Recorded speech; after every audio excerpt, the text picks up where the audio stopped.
Ciao a tutti, mi chiamo Diego Rinaldo, sono italiano ma insegno marketing in una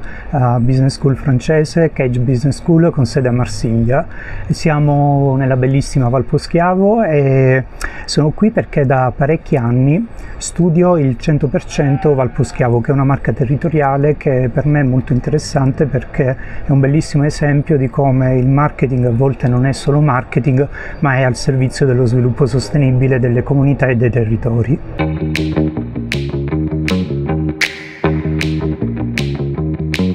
Come dicevo prima, non si tratta solo di marketing, è vero che sono etichette che poi stanno su un prodotto, però in realtà dietro, e a volte i consumatori non lo vedono, c'è molto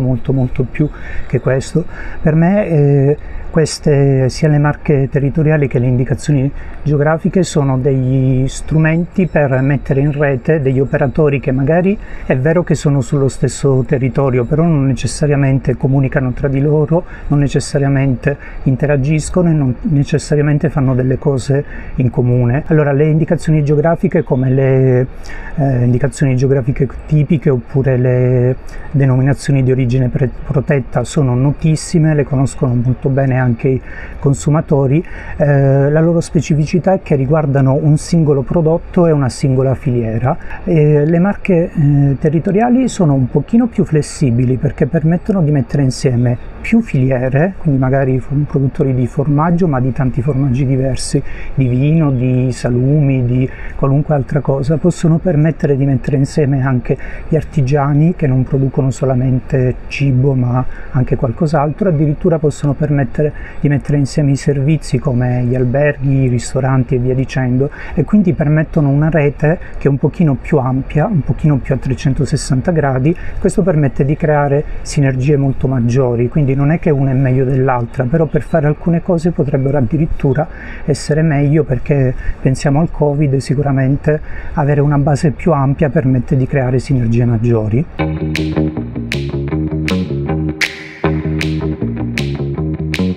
Questo è un tema molto importante che interpella i rapporti tra i centri cosiddetti, che spesso sono nelle grandi città, e le periferie cosiddette, non mi piace questo termine ma a volte si usa, che spesso sono le montagne. Allora, i centri, tipo le grandi città dove risiede il potere politico, le università, i centri del sapere, a volte hanno delle idee su quello che bisognerebbe fare in montagna che non sono in rapporto veramente con i bisogni del territorio.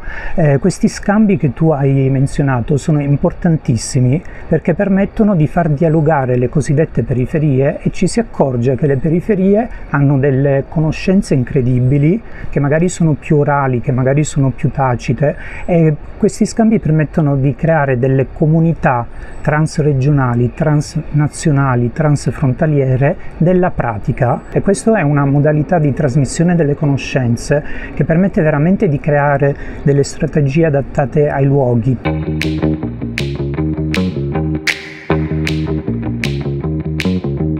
Secondo me ci possono essere due effetti importanti che vale la pena di sottolineare. Allora, il primo, le marche territoriali hanno permesso un'organizzazione che ha gestito l'emergenza, però è già avanti a pianificare il futuro, quindi c'è questo vantaggio di prima mossa rispetto ad altre realtà che magari hanno fatto fatica a organizzarsi, hanno dovuto gestire l'emergenza e non hanno avuto la possibilità di pensare al futuro. Il secondo punto che voglio menzionare è che le soluzioni creative, questa creatività nata dall'emergenza che si è sperimentata in questi tempi, penso a soluzioni informatiche per mettere in relazione i produttori con i consumatori locali, i circuiti corti, la logistica che è stata messa a punto magari per la prima volta, sono soluzioni che sono qui per rimanere, ed è evidente che una volta sperimentate in tempo di crisi verranno utilizzate, magari migliorate, magari ottimizzate anche in questi periodi che stanno per arrivare del post-crisi in condizioni oggettivamente molto più favorevoli. Oserei anche dire però che parlando della Val Poschiavo in generale, oserei dire che la crisi è stata sentita in maniera molto minore, perché grazie alla reputazione che questa valle, anche grazie a questo 100% Valposchiavo, a questa origine locale dei prodotti comunicata anche come argomentazione turistica da Valposchiavo Turismo, ha fatto sì che, dovendo rimanere in Svizzera, molti turisti sono venuti qui per la prima volta, e questo è semplicemente la dimostrazione che l'investimento del passato è come una forma di assicurazione. Prima parlavamo di resilienza, è come una assicurazione che permette di mitigare i rischi di fattori di stress come è stata la pandemia.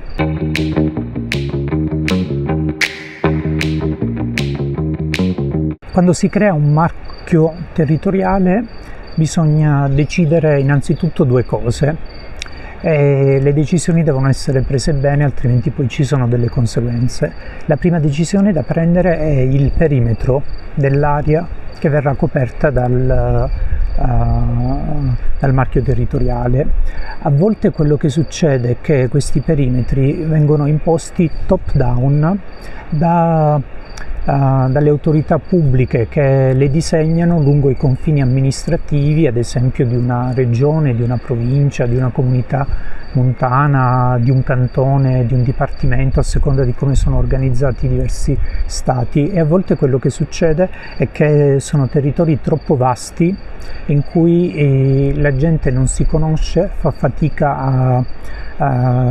a collaborare, fa fatica a mettere insieme delle strategie comuni, e quindi a volte quello che succede con dei confini imposti dall'alto è troppo grandi è che le marche territoriali siano delle scatole vuote, degli empty box che si fa fatica a riempire di contenuti, di significati, di relazioni, e questo è veramente un peccato. Per andare oltre questo limite quello che bisogna fare è lasciare i territori a organizzarsi tra di loro secondo le affinità che possono essere un'omogeneità culturale o altro, la voglia semplicemente di fare delle cose insieme, anche se magari sono territori più piccoli, anche se magari sono territori transfrontalieri, ad esempio a cavallo tra due province o perché no a cavallo tra due stati. Un secondo limite è che quando si stabilisce il marchio territoriale bisogna decidere le regole del gioco, ovvero i requisiti minimi di qualità che i produttori e i loro prodotti devono rispettare per potersi fregiare di quel marchio. E lì la cosa che bisogna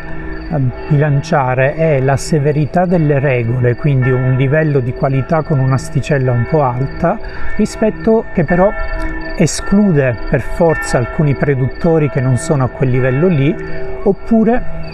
l'inclusività totale, includiamo tutti, ma allora il marchio perde di significato, non diventa più quella garanzia di una qualità superiore rispetto ad altri prodotti che non godono del marchio, e lì bisogna trovare un modo di bilanciare queste due esigenze. Il modo per andare oltre questo limite del difficile compromesso è chiarire dove si vuole andare e darsi del tempo, e darsi anche gli strumenti, anche finanziari, anche di consulenza, così, per accompagnare i produttori che non sono ancora a quel livello, per non lasciarli fuori, ma darsi il tempo per migliorare la qualità nella direzione che si è deciso insieme. C'è un terzo limite, è che a volte gli investimenti di marketing, di comunicazione, di promozione per comunicare il valore aggiunto del marchio territoriale nei confronti dei consumatori, dei segmenti di mercato che dei segmenti di mercato su cui si decide di puntare, a volte è insufficiente. Comunicare una marca territoriale richiede un investimento che non è una tantum, deve essere sostenuto per tempo e deve darsi l'obiettivo di far conoscere quella marca, il nome di quella marca, fare in modo che chiunque veda quel logo e lo riconosca, e soprattutto lo associ a un patrimonio di significati, un patrimonio simbolico di un certo tipo, che sia in grado anche di far preferire quei prodotti e far pagare di più quei prodotti rispetto ad altri che non hanno quel brand.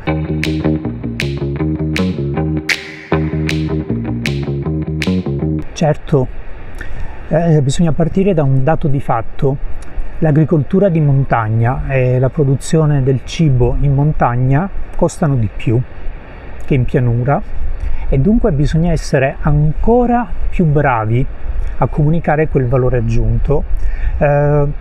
In termini di marketing, una marca è forte, dunque anche una marca territoriale, perché da questo punto di vista è esattamente la stessa cosa,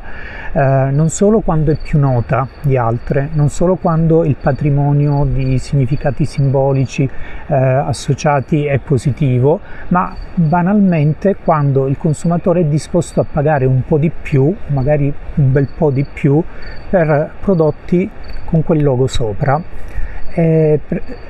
Dato che la produzione di montagna è più costosa, bisogna essere molto più bravi a giustificare quel prezzo superiore rispetto a produttori che hanno